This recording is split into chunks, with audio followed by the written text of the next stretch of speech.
सबसे सबसे अच्छा प्रैंक क्या था, सबसे बुरा प्रैंक क्या था? एक होता है हर प्रैंक अच्छा नहीं होता, कुछ कुछ तो बुरे भी हो जाते हैं। मतीरा, बहुत मुश्किल सवाल कर दिया आपने।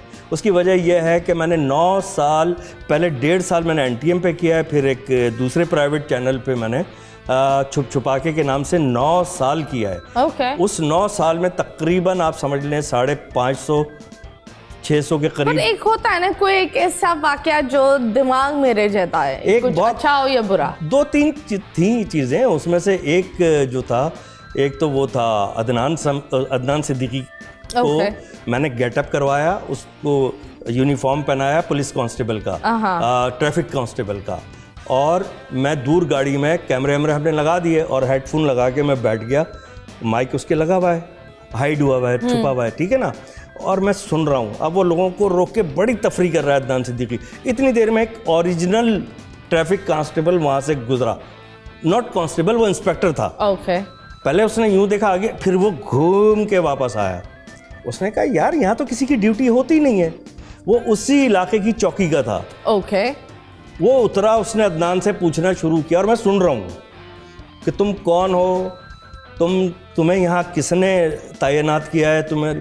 अब अदनान की सिट्टी गुम होना शुरू हुई।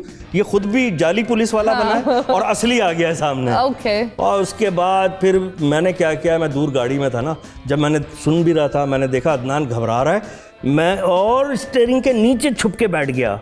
अदनान ढूंढ रहा है हनीफ राजा कहाँ गया, और उसको मैंने इतना एंजॉय किया। वो बस जब हमने बाद में डिस्क्लोज किया तो मेरा तो हंस हंस के बहुत बुरा हाल था।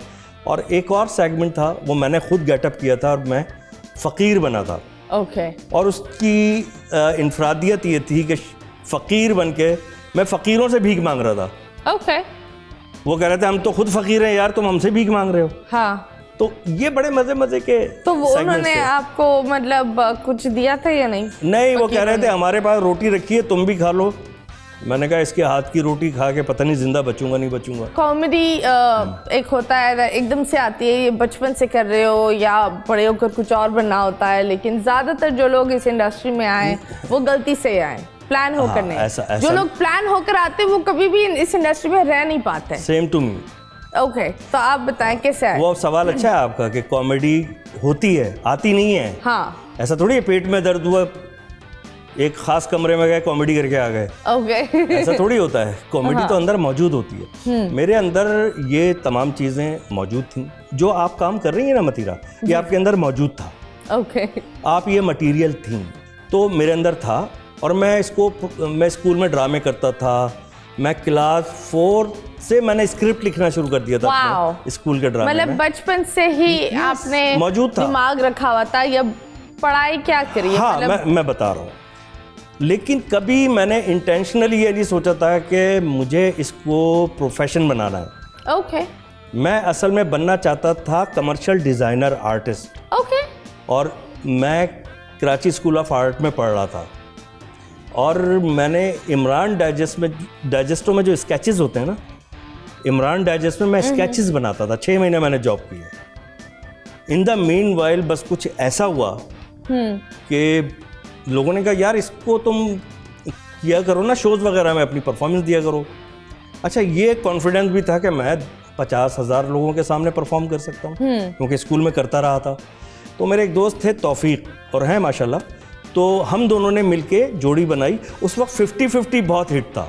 50-50 और उसके स्किट वगैरह करना शुरू किए। लेकिन ख़ास बात क्या थी, जब मैं बाद में सोचता हूँ तो पता चलता है कि स्किट का जो टोन था, टाइप था, वो होता था, स्क्रिप्ट मेरा होता था। ओके। ये लोगों ने फिर जज करना शुरू किया कि यार ही कैन डू समथिंग। हाँ। तो फिर उसके बाद शोज़ भी, हमने किसी दोस्त की बहन की शादी है तो मेहंदी का फंक्शन हो रहा है, उसके घर में हमने ही अरेंज किया है। फिर खुद ही कॉमेडी कर रहे हैं उसके अंदर, ठीक है ना। तो फिर इस तरह करते करते करते कब मैं हिट हो गया मुझे पता नहीं चला। चलो अच्छी बात है, आपने इस तरह करते करते करते इतना करा कि आप इंडिया भी पहुंच गए। अल्हम्दुलिल्लाह। वहाँ पहुंचकर कैसा लगा, क्या किया? बहुत अच्छा लगा, बहुत इज्जत की उन लोगों ने। और इंडिया में इतना प्रोटोकॉल देते हैं शूट पे कि वापस आके आदमी जब यहाँ पे शूट करता है ना तो ऐसा लगता है किसी ने ठुड्डा मार के जगा दिया। अच्छा ऐसा है, वाह, इतना प्रोटोकॉल देते हैं। आप सुबह उठते हैं, उसके बाद जो आपके करने की चीज़ है उसके अलावा बाकी सारा काम वो लोग करते हैं। वो आपको सर आंखों पे बिठा के रखते हैं। उनका एक लालच होता है इसके पीछे कि आर्टिस्ट की परफॉर्मेंस बहुत अच्छी निकले। ओके, तो 2 एपिसोड के लिए मैं गया था, उमर भाई भी गए थे। 2 एपिसोड क्यों? ज्यादा वजह क्यों? नहीं, ज़्यादा इसलिए नहीं कि पाकिस्तान में ही एक और प्राइवेट चैनल, हमारा पाकिस्तान का बहुत अच्छा चैनल है, न्यूज़ चैनल, उस पर मेरा एक शो चल रहा था जिसमें मैं एक फेक लेबॉर्ट्री थी और एक्सरे निकाल के दिखाते थे कि आपके दिल में क्या है, दिमाग में क्या है। वो शो था अंदर की बात राजा के साथ। ओके, तो उसमें था मैं बहुत बिजी, और वहाँ एक एपिसोड की रिकॉर्डिंग से पहले 20 दिन रिहर्सल होती थी। ओके। तो मैं इतना टाइम दे नहीं सकता था।